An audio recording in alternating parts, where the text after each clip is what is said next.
Shalom, selamat pagi Bapak Ibu. Kita bertemu lagi di pagi hari ini, tentunya untuk kembali belajar merenungkan firman Tuhan. Bagaimana kabar Bapak Ibu pagi hari ini?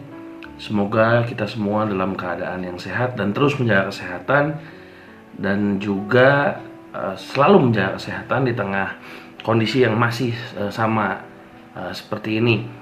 Baik Bapak Ibu, pagi hari ini kita akan kembali belajar mengenai satu bagian daripada firman Tuhan yang diambil dari 2 Korintus pasal yang keempat ayatnya yang ke-18. Saya akan bacakan untuk kita semua. Ini diambil dari 2 Korintus pasal 16 sampai 18, tapi kita akan fokus di ayat yang ke-18 saja. Saya akan bacakan untuk kita semua. Sebab kami tidak memperhatikan yang kelihatan, melainkan yang tidak kelihatan, karena yang kelihatan adalah sementara, sedangkan yang tak kelihatan adalah kekal. Bapak Ibu, sadarkah kalau di antara kita seringkali ada yang sering merasa putus asa, kecewa, kehilangan sukacita tentunya dalam menghadapi situasi yang tidak menyenangkan atau pencobaan. Mengapa demikian? Jelas itu terjadi karena kita sebagai manusia memandang masalah memakai mata jasmani kita atau secara kasat mata. Jadi manusia seringkali terpengaruh dengan keadaan yang sedang dialaminya. Namun Bapak Ibu, Tuhan seringkali memperingatkan kita bahwa hendaklah kita jangan menjadi kecewa dalam situasi yang tidak mengenakan atau dalam pencobaan. Walaupun sebenarnya Tuhan tahu bahwa manusia tidak ada satupun yang kebal ataupun yang dapat tahan dalam menghadapi pencobaan. Namun kenapa Tuhan seringkali mengingatkan kita agar kita bertahan?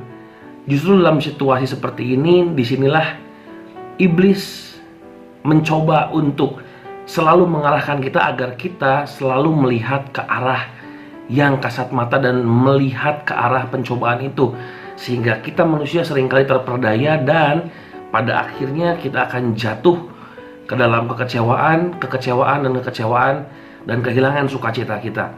Nah, Bapak Ibu, Rasul Paulus dalam pelayanannya itu banyak sekali menghadapi tantangan, pencobaan, kesulitan, aniaya, siksaan. Namun mengapa Rasul Paulus sendiri kuat untuk menghadapi masa-masa itu? Apakah Rasul Paulus tidak merasakan seperti manusia yang lainnya? Saya rasa merasakan, karena Rasul Paulus pun masih manusia biasa. Bahkan di ayat yang ke-17, kalau Bapak Ibu perhatikan, dia bilang penderitaan ringan. Kenapa dia bisa berkata seperti itu? Ternyata Rasul Paulus memiliki cara pandang yang berbeda dengan manusia pada umumnya. Rasul Paulus memiliki cara pandang bahwa pencobaan adalah satu cara atau satu kesempatan bagaimana dia bisa dekat dengan Tuhannya, dan bagaimana juga dia bisa merasakan apa yang akan Tuhan perbuat, keajaiban apa yang akan Tuhan perbuat dalam kehidupannya. Bapak Ibu, tidak mudah memiliki cara pandang seperti itu, tapi pagi hari ini kita mau sama-sama belajar memiliki cara pandang seperti Rasul Paulus. Bagaimana kita memandang pencobaan bukan hanya sebagai situasi yang tidak mengenakan, tidak menguntungkan, menyesakkan, dan kehilangan sukacita. Tapi kita mau belajar memiliki cara pandang seperti Rasul Paulus, bagaimana memandang sesuatu pencobaan itu sebagai suatu kesempatan untuk kita dekat dengan Tuhan kita. Percayalah Bapak Ibu bahwa pencobaan-pencobaan yang kita alami adalah pencobaan-pencobaan biasa yang tidak melebihi kekuatan manusia. Firman Tuhan berkata demikian.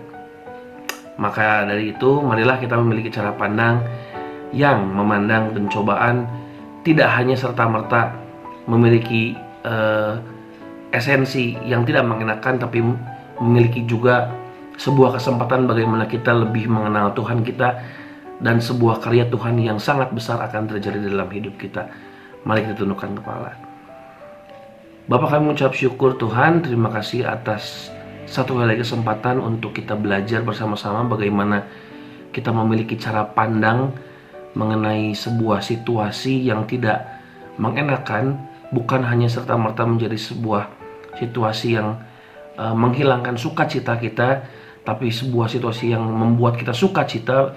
Bagaimana kita bisa memandang itu menjadi sebuah kesempatan untuk kita lebih mengenal Engkau dan merasakan karya Engkau dalam kehidupan kita. Terima kasih Tuhan. Dalam nama Tuhan Yesus kami berdoa dan mengucap syukur. Haleluya, amin. Selamat pagi, Tuhan Yesus memberkati.